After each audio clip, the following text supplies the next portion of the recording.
पहली, दूसरी और तीसरी कक्षा के विद्यार्थियों को आज की वीडियो क्लास के लिए स्वागत है। आज मैं आप लोगों को आगे के व्यंजनाक्षरों के बारे में किस प्रकार लिखना है और उन्हें कैसे उच्चारण करना है और उनकी मात्रा से 12 कड़ी कैसे बनते हैं, ये सारे विचार को आप लोगों को समझाने जा रही हूँ।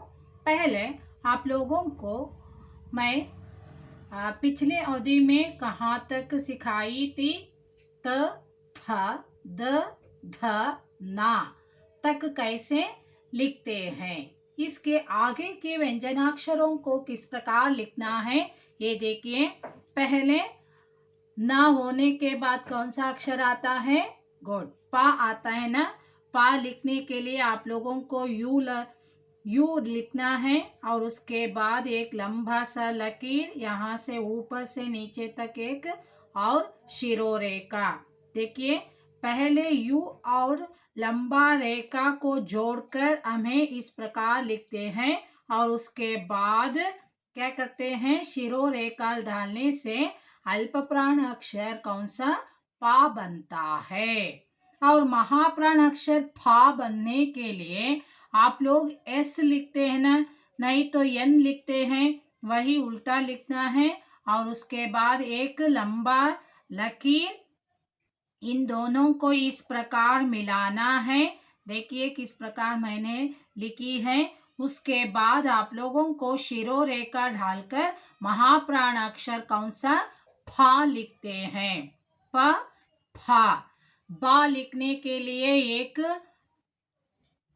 छोटा सा रुत और उसके बाद इस प्रकार दाई से बाई तक एक लकीर और इसके अंदर इसे इस प्रकार खींचना है और इसके बाद इसको यहाँ पर या लंबा रेखा के साथ इस प्रकार लिखना है और उसके बाद इसके ऊपर क्या करना है? शिरोरेखा डालने से अल्प प्राण अक्षर कौन सा?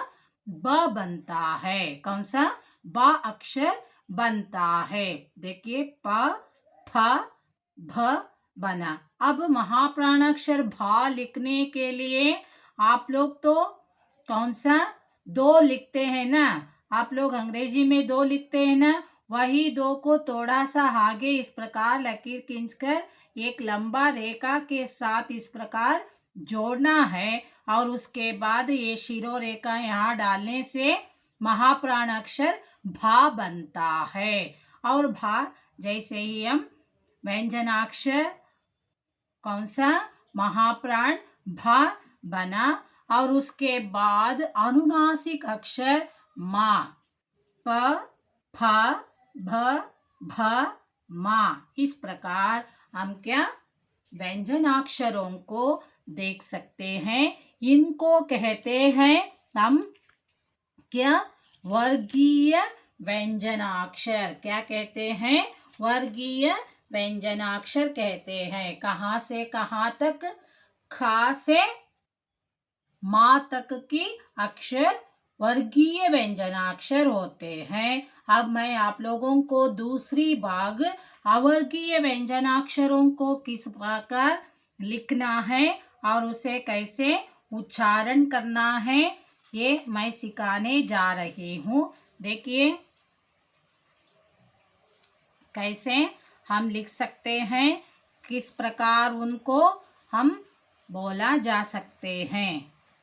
देखिए ये क्या है? यू है। यू को थोड़ा सा इस प्रकार एस के आकार में लिख कर इन दोनों को एक क्या लंबा रेखा के साथ इस प्रकार हमें लिखना है और उसके बाद ऊपर शिरोरेखा डालने से अवर्गीय पहला व्यंजनाक्षर कौन सा?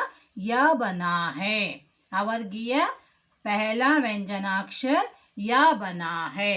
रा को लिखने के लिए आप सी लिखते हैं या अंग्रेजी की दो कौन सा? दो नंबर लिखते हैं ना, उसके ऊपर आप लोगों को इस प्रकार लकीर या शिरोरेखा डालने से बनता है अवर्गीय दूसरा व्यंजनाक्षर रा। पहला या दूसरा रा। ला लिखने के लिए 3 इस प्रकार आप लोगों को उल्टा लिखना है और एक लकीर इस प्रकार इसके बाजू में लिखकर शिरोरेखा डालने से कौन सा अवर्गीय तीसरा व्यंजनाक्षर ला बनता है।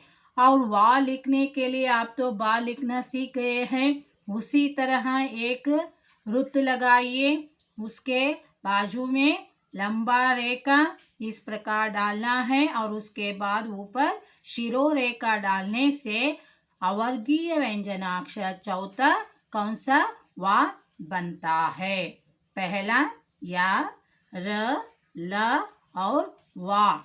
इस प्रकार हम कितने अक्षर, 4 अक्षरों को कैसे लिखते हैं सीख गए। और आगे के अक्षर कौन सा है? गुड, श, शे और सा। उसके बाद आता है आ, कौन सा? हा। देखिए श लिखने के लिए आप 2 लिखते हैं, उसके बाजू में क्या एक लंबा लकीर, इन दोनों को इस प्रकार लिखना है और उसके बाद इन दोनों के ऊपर शिरो रेखा डालने से अवर्गीय व्यंजनाक्षर 5वां अक्षर होता है, वो है श।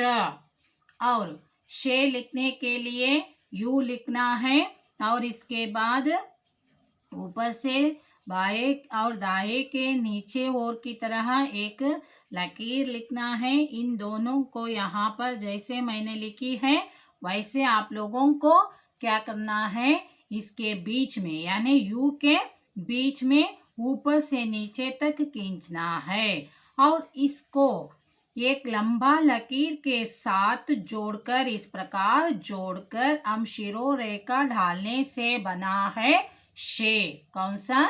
शे।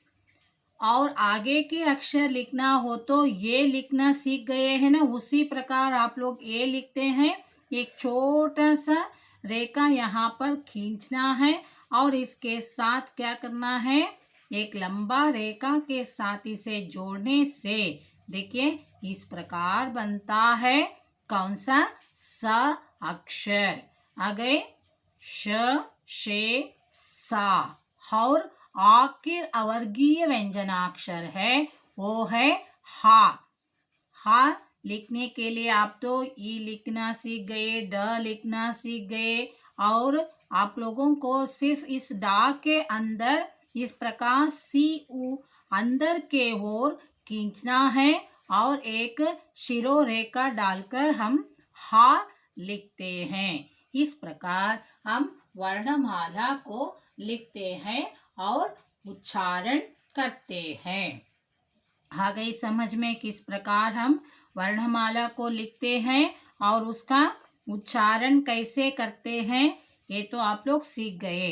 और मैं आगे की जो आप लोगों को मात्राओं के साथ बारहकड़ी कैसे बनते हैं, बारहकड़ी तो आप लोग जानते हैं, उसे मात्राओं के साथ किस प्रकार हम क्या करते हैं, लिखते हैं, इसे मैं बताने जा रही हूँ। देखिए पहला स्वराक्षर कौन सा है? हा है। आ के लिए कोई मात्रा नहीं होता, आ के लिए कोई मात्रा नहीं होता, केवल हम क्या करते हैं, एक छोटा सा डैश लगाते हैं, बस इतना ही। इसे का के साथ यानी व्यंजनाक्षर का के साथ जोड़कर हम क्या बनाते हैं, बारहकड़ी बनाते हैं। देखिए आ की मात्रा ये है, इसे हम क्या किए हैं, व्यंजनाक्षर का के साथ जोड़े हैं और बनाए गए हैं कौन सा, बारहकड़ी का। और दूसरा स्वराक्षर आ, इसके लिए देखिए इसकी मात्रा और व्यंजन के साथ हम दोनों को मिलाए गए हैं, बनाए गए हैं कौन सा, बारहकड़ी का दीर्घ का। उसी प्रकार ई की मात्रा और क, इन दोनों को मिलाकर कागुड़सू की बनाए हैं और ई की मात्रा ए है, इसे व्यंजन के साथ मिलाकर की, का गुण दीर्घ की। इस प्रकार हम क्या किए हैं, स्वरों की मात्राओं को व्यंजनाक्षरों के साथ मिलाकर 12 कड़ी बनाए गए हैं। और उसके बाद की जो स्वराक्षर है वो है ऊ। कौन सा? ऊ। ऊ की मात्रा ये है, इसे व्यंजन के साथ लिखे हैं और बने हैं काकुम्बु कु, काकुम्बु कु। ऊ की मात्रा प्लस क, इन दोनों को मिलाकर हम क्या किए हैं, का गुण दीर्घ कु, इस प्रकार हम बनाए हैं। और दूसरा स्वराक्षर री, री की मात्रा, इसे का के साथ जोड़कर क्रू, कौन सा? क्रू 12 कड़ी बनाए हैं ये। और ए की मात्रा क व्यंजन के साथ इस प्रकार 12 कड़ी बने हैं के, कौन सा? के। आई की मात्रा और व्यंजन के साथ मिलाने से का कई त्वा कई 12 कड़ी बनता है। देखिए, कु, कु, क्रू, के, कै। इस प्रकार हम क्या किए हैं, स्वराक्षरों के मात्राओं को व्यंजनाक्षरों के साथ मिलाए गए हैं। और देखिए, आई के बाद कौन सा अक्षर आता है, ओ की मात्रा, कौन सा? वो अक्षर आता है और उसकी मात्रा ये है, इसे हम व्यंजन के साथ मिलाकर क्या किए हैं, का को त्वा को बनाए हैं। और उसके बाद कौन सा आता है, औ। औ की मात्रा व्यंजन के साथ मिलाकर का कौ त्वा कौ किए हैं। और उसके बाद हम अनुस्वर की मात्रा और उसे व्यंजन के साथ मिलाने से का उन सुनने कम। और विसर्ग जो है आहा, इसकी मात्रा व्यंजन का और इसके साथ मिलाने से का 2 सुनने कहा। इस प्रकार क्या 12 कड़ी बने हैं। आ गई समझ में? आ गई या नहीं? आप लोगों को और एक अक्षरों के जो मात्रा और उनकी पहचान और उनके साथ कुछ शब्दों को भी आगे के पाठ में मैं पढ़ाने जा रही हूँ। इसलिए आप लोगों के पास किताब नहीं हो तो आप अगले जो मैं आप लोगों को किताब दिखाते, जिस प्रकार ये फ्लैश कार्ड दिखाते पढ़ा रही हूँ, उसी प्रकार आगे के पाठ भी आप लोगों को पढ़ाने जा रही हूँ। अगर आपके पास किताब हो तो आप देखकर ಅಂದ್ರೆ ನೋಡಿಕೊಂಡು ನೀವು ಕಲಿಬೇಕಾಗುತ್ತೆ। ಹೇಳ್ಕೊಡ್ತೀನಿ, ನಾನು ಬುಕ್ಸ್ ಇಟ್ಟೆ ನಿಮಗೆ ಪ್ರತಿಯೊಂದು ಅಕ್ಷರ ಈಗ ಫ್ಲಾಶ್ ಕಾರ್ಡಲ್ಲಿ ಯಾವ ರೀತಿ ಹೇಳ್ಕೊಟ್ಟಿದ್ದೀನಲ್ಲ ಅದೇ ರೀತಿಯಾಗಿಯೇ ಹೇಳ್ಕೊಡ್ತಾ ಹೋಗ್ತೀನಿ। ಅರ್ಥ ಆಯ್ತಾ? ಹಾಗಾದರೆ ನೀವೇನು ಮಾಡಬೇಕು, ಇವತ್ತಿನ ಹೋಮ್ ವರ್ಕ್ಗೆ 12 ಕಡಿ ಬರೀಬೇಕು। 12 ಕಡಿ ಬೇಡ, ಒಂದು ಕೆಲಸ ಮಾಡಿ, ಪೂರ್ತಿ ವರ್ಣಮಾಲ ಆ ಇಂದ ಹಾವರೆಗೆ ಪೂರ್ತಿ ವರ್ಣಮಾಲನ 2 ಸರಿ ಬರೀರಿ, ಮತ್ತೆ ಕ ಇಂದ ಕಹಾವರೆಗೆ 12 ಕಡಿ 1 ಸರಿ ಬರೀರಿ। ಧನ್ಯವಾದ।